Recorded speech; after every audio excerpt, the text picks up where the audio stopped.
So these past few days, I've been wondering one of the things that Enlisted should add is Japan versus the USSR. Of course, this historically happened, so if you're asking me, is it historically possible? My answer is yes, and I already have two good videos that you should really watch if you want to get a clear understanding. Of course, said videos are going to be in my Discord. If you haven't liked, subscribed, or joined the Discord, highly suggest that you do. We talked about history, we talked about gaming, and we talked about stuff that we should do. With that said, of course, if you haven't liked, subscribed, or joined the Discord, highly suggest that you do. With that said, let's get started.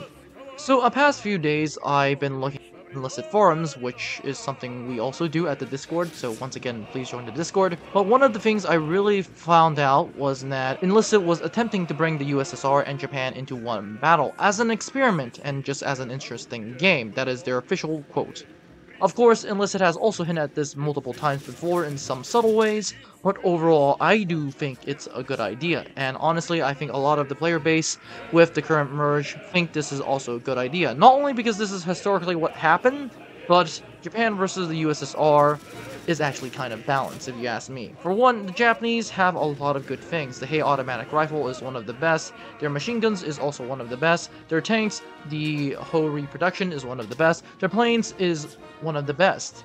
In terms of which one is better, I honestly think the Japanese have the better assault rifle, whereas the Soviets have the better SMG with the Fedorov. In terms of tanks, the Japanese definitely have the better tank in the sense that the Ho-Ri is going to be really hard to be penetrated by the IS-2, I think. Although you can also try a few tests with that, because they're really good. And honestly, in terms of planes, the Japanese instantly win, mostly because their planes are really fast, whereas the Soviet planes are really hard and heavy hitting, so that's that. Overall, I think Japan versus the USSR is a great idea.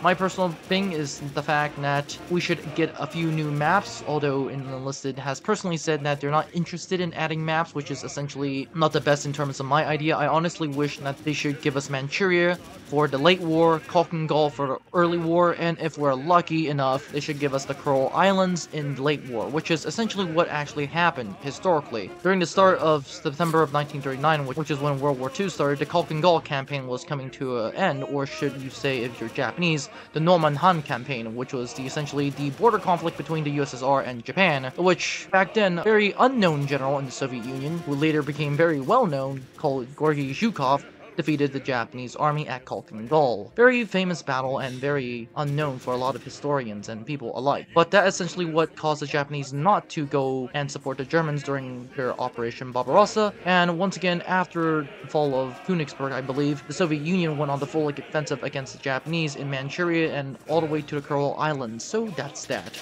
Overall, I personally think it's a good addition, and besides my historical rant right there, I do think it's actually kind of even in terms of balancing, so once again, very good. And honestly, there's not a lot of things that can go wrong with this entire offensive. The Soviet Union, for one, might be storming beaches, which is something very, very uncommon for the Soviets to do, unless you're in the Cold War era, but once again, I digress. Overall, I think it's a great addition. Enlisted should really add that, and honestly, if you ask me, it's just an addition of 2 new maps.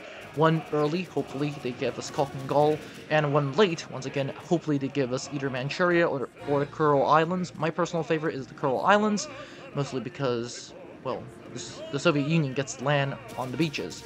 But overall, that's it for this video. Don't forget to like, subscribe, and join the Discord. Comment in the comment section on what do you guys think, and I'll see you in the next one.